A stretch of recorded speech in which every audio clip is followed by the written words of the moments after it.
السلام علیکم۔ Shaukat Ali Chaudhry, secretary general Pakistan مزدور محاذ۔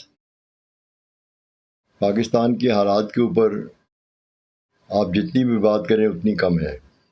ہر روز کوئی نہ کوئی نیا مسئلہ، کوئی نہ کوئی نیا وہ بحران وہ سر اٹھاتا ہوا نظر آتا ہے۔ موجودہ حکومت، جسے کہ نگران حکومت کہتے ہیں، اس حکومت نے بالکل ہینڈز اپ کر دی ہیں۔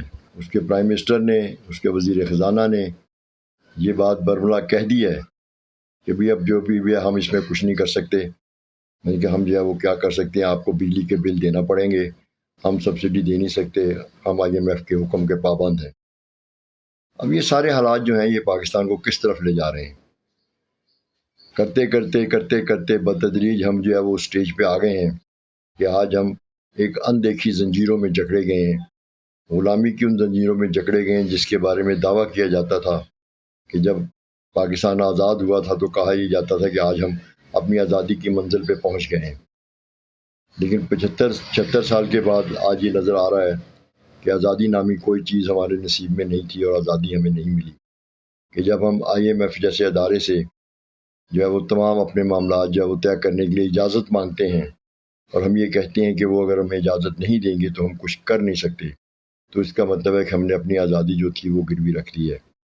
تو ان حالات میں یہ 25 کروڑ کی آبادی کا ملک جو ہے، اس کا کیا بنے گا، کس انداز میں اس کی اکانومی آگے بڑھے گی، کس انداز میں اس کی صنعت ترقی کرے گی، کس انداز میں اس کی زراعت ترقی کرے گی، کس انداز میں یہاں کے عوام جو ہیں ان کو سکون، چین، علاج، تعلیم، رہائش اور زندگی کی دیگر سہولیات وہ ملیں گی، تو کچھ سمجھ میں نہیں آتا۔ حکمران بہت آسانی سے یہ جملہ کہہ دیتے ہیں کہ آئندہ آنے والے اتنے سالوں میں پاکستان بحران سے نکل جائے گا، کون جیتا ہے تیری زلف کے سر ہونے تک۔ اتنے سالوں میں کیا ہوگا یہ بحران مجھے تو کم ہوتا نظر نہیں آتا، مجھے تو ایسے لگتا ہے کہ یہ بحران بڑھتا ہی چلا جائے گا۔ وہ ایسا کون سا چھو منتر ہے جو کہ اس بحران سے ہمیں نکالنے کی طرف لے کے جائے گا؟ نہ کوئی منصوبہ ہے، نہ کوئی منصوبہ بندی ہے، نہ کوئی منصوبہ بندی میں سنجیدہ نظر آتا ہے۔ تو ان تمام حالات میں وہ پاکستان ایک اس ایسے دوراہے پہ کھڑا ہے اس وقت کہ عجیب خیالات ذہن میں آتے ہیں۔ ایک تھوڑا خوف محسوس ہوتا ہے یہ سوچتے ہوئے بھی کہ خدا نہ خواستہ اس ملک کو کوئی نقصان تو نہیں پہنچ جائے گا۔ اوپر سے دہشت گردی کی لہر ہے جو ختم ہونے اور کنٹرول ہونے میں نہیں آ رہی۔ آج بھی اگر آپ دیکھیں تو کل وہ فوج کے قافلے پہ حملہ ہوا اور 9 وہ ہمارے جوان شہید ہو گئے اور خودکش حملہ آور نے یہ کام کیا۔ تو اس کا مطلب یہ ہے کہ ہمارے ملک کے اندر، ہمارے ملک کے ارد گرد وہ تمام عوامل موجود ہیں، وہ تمام عناصر موجود ہیں جو اس ملک کی سالمیت کو نقصان پہنچانا چاہتے ہیں، اور ایسا لگتا ہے کہ جیسے ہم ایک بین الاقوامی سازش کا شکار وہ ہو گئے ہیں۔ لیکن بدنصیبی یہ ہے کہ جو ہمارے حکمران ہیں، ماضی کے بھی اور آج کے بھی، ماضی کے حکمران، آج ہمارا ایک بڑا حکمران جیل میں پڑا ہے، اور باقی ہمارے جو حکمران اس کے بعد آئے وہ بہت حکومت کرنے کے بعد 16 ماہ کے بعد وہ ملک سے باہر چلے گئے۔ وزیر خزانہ صاحب بھی ملک سے باہر چلے گئے، وزیر اعظم صاحب بھی ملک سے باہر چلے گئے، پتہ نہیں وہ واپس آئیں گے یا نہیں آئیں گے۔ جیسے پہلے حکمران وہاں موجود ہیں لندن میں، وہ بھی انہی کے پاس رہیں گے، اور عوام کو وہ بے یار و مددگار چھوڑ دیا انہوں نے۔ اب اس وقت دیکھیں تو مالی بحران جس انداز میں بڑا ہے، بجلی کے بلوں میں ہونے والے اضافے کی وجہ سے، اس کے اوپر لگنے والے ٹیکس اس کی وجہ سے، تو عوام وہ بلبلا اٹھے ہیں۔ ہر روز خودکشیاں، ہر روز ماؤں کا بچوں کو وہ نہر میں پھینک دینا، زہر کھا کر خودکشی کر لینا، سر میں گولی مار لینا۔ اور یہ واقعہ کہ ایک صاحب واپڈا کے آفس میں گئے، جب ان کا بل ٹھیک نہیں ہوا تو ان کو وہیں دل کا دورہ پڑا، وہ وہیں فوت ہو گئے۔ تو یہ وہ بہت سنگین حالات۔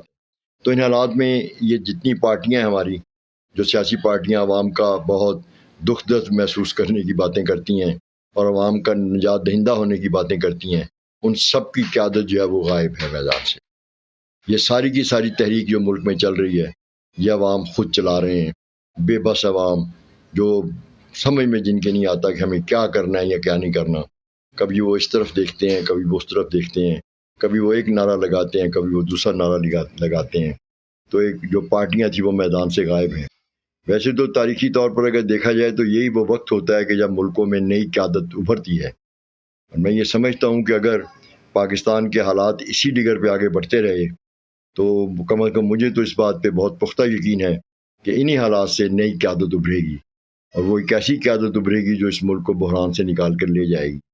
اس ملک میں کروڑوں کے حساب سے محنت کش ہیں، کروڑوں کے حساب سے کسان ہیں، کام کرنے والے لوگ ہیں، ایماندار لوگ ہیں، اپنی محنت بیچ کر جو ہے وہ اپنی زندگی گزارتے ہیں، ان کا گو استحصال ہوتا ہے، وہ مظالم کو دیکھتے ہیں، لیکن ان میں صلاحیت ہے اس ملک کو بچانے کی۔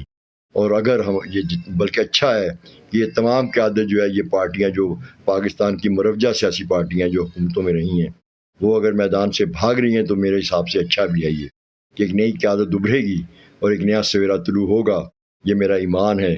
میں یہ سمجھتا ہوں کہ پاکستان کے محنت کشوں کو، پاکستان کے مزدوروں کسانوں کو، پاکستان کے دانشوروں کو، پاکستان کے شاعروں ادیبوں کو، پاکستان کے تمام جتنے بھی طبقات ہیں، ان تمام کو جو ہے وہ میدان عمل میں آنا چاہیے اور اس ملک کی بقا اور سلامتی کے لیے بات کو آگے بڑھانا چاہیے۔ کہ خالی بجلی کے بلوں میں کمی کا معاملہ نہیں ہونا چاہیے۔ اب تو اس ملک کی بقا کی جنگ ہمیں لڑنا ہوگی، اس ملک کو جو ہے وہ سامراجی تسلط سے آزاد کروانے کی جنگ ہمیں لڑنا ہوگی۔